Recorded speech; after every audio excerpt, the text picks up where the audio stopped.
Chance deal क्या होती है और चांस डील से किस तरह फ़ायदा कमाया जाता है। सबसे पहली बात तो मैं आपको एक क्लियर कर दूं कि चांस डील अगर 100 डील्स हैं तो 90 डील्स जो हैं वो डीलर, बड़े रियल एस्टेट एजेंट्स या इन्वेस्टर्स जिनकी payment on cash on hand ready होती है वही उठा लेते हैं। तो 90% चांस ये होता है कि जो चांस डील है वो आपके पास यानी कि इंडिविजुअल एंड यूज़र के पास नहीं आएगी। तो चांस डील की आवाज़ से और उसकी रेट से बड़ा मुतात रहेगा, क्योंकि चांस डील के पीछे कुछ ये भी फैक्टर होते हैं कि अगर आपको ऐसा लग रहा है कि this deal is too good to be true, तो वो अमूमन यही होता है कि वो too good to be true होती है, वो फॉल्स ही होती है और आपको अच्छे रेट नहीं मिल रहे होते। हालांकि आपका डीलर आपको ये कह रहा होगा कि ये चांस डील है, वारे की डील है, आप उठा लें। और अगर वाकई ऐसा होता है, चांस डील होती है, तो उनके पेमेंट टाइम बहुत शॉर्ट होते हैं। चांस डील की कुछ निशानियां होती हैं। एक तो सबसे पहले आपसे टोकन बहुत कम लिया जाएगा। फर्जी तौर पे अगर 1 करोड़ का आपका प्लॉट है, उस पर वैल्यू मार्केट में 1, 10, 1, 15 है और आपको वो कोई लिक्विडेट करना चाह रहा है अपने एसेट्स या वो बहरिया से एग्जिट लेना चाह रहा है, तो वो आपको बहुत मतलब अच्छे रेट्स ऑफर करेगा। वो आपको कहेगा कि लेट्स अज्यूम 1, 10, 1, 15 की मार्केट है, मैं आपको ये प्लॉट 1 करोड़ में देता हूँ, मुझे आप 2 लाख रुपए 3 लाख रुपए टोकन करा दो। हालांकि 10% टोकन इसका 10 लाख रुपए बनता है, लेकिन आप मुझे 2-3 लाख रुपए टोकन करा दो और आप मुझसे 3 to 5 डेज, जिसमें एनडीसी और बाकी रिलेटिव अप्रूवल्स जो लेने होते हैं वो अप्रूवल्स लिए जाते हैं और फिर 3 से 4 दिन के अंदर ट्रांसफर वो ले लेगा आपसे। तो ये सारा सिस्टम चांस डील का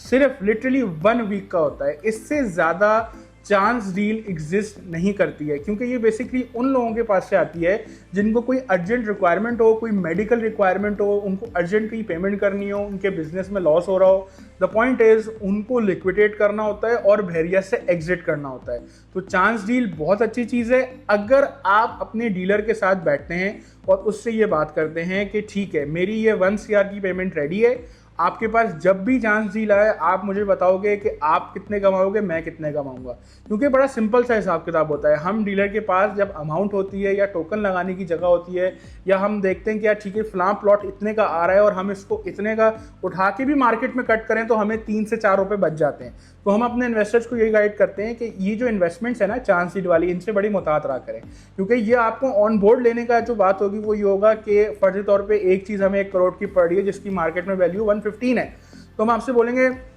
कि आप इसमें इनिशियल टोकन या पूरी अमाउंट की इन्वेस्टमेंट करें, यानी कि आप ये प्लॉट उठा लें और हमारी अवलीन कोशिश होगी कि इस प्लॉट को 3 से 4 दिन में मार्केट में कट कर दिया जाए। लेकिन उसको लॉक करने के लिए हमें क्लाइंट को कंफर्म 10 लाख रुपए यानी कि 10% टोकन देना होता है। तो वो टोकन हम इन्वेस्टर से उठाते हैं, उसको प्रॉमिस करते हैं कि ठीक है हम इसको 8 का सेल करें, 10 का सेल करें, जो भी अमाउंट है उसमें से 40% हमारी होगी, 60% आपकी होगी। यानी कि जो भी प्रॉफिट मार्जिन बच रहा है उसमें से 40 हमारा होगा, 60 आपका होगा। तो ये डील्स इस तरह होती हैं जिसमें हम आपको कमा के देते हैं आपकी इन्वेस्टमेंट के ऊपर। लेकिन जो लोग आपको गाइड करते हैं कि सर ये फलां प्लॉट है, ये फलां विला है, वो चांस डील में आ रहा है, इतने रेट आपको कभी मिल ही नहीं सकते, आपको 15 दिन पेमेंट टाइम मिल जाएगा, तो 90% ऑफ द टाइम, या बल्कि मैं कहूँगा 90 से ज़्यादा % ऑफ द टाइम ये डील्स एक्चुअल में अवेलेबल नहीं होती हैं। ये बेसिकली किसी ने उठाया हुआ होगा और आपको उन्हीं मार्केट रेट में कोई 1-2 लाख रुपए कम करके मिल रहा होगा, लेकिन फिर वही हिसाब किताब आ जाता है कि आपके पास बेटर चीज़ें मौजूद होती हैं जो आप 1-2 लाख रुपए ऊपर देके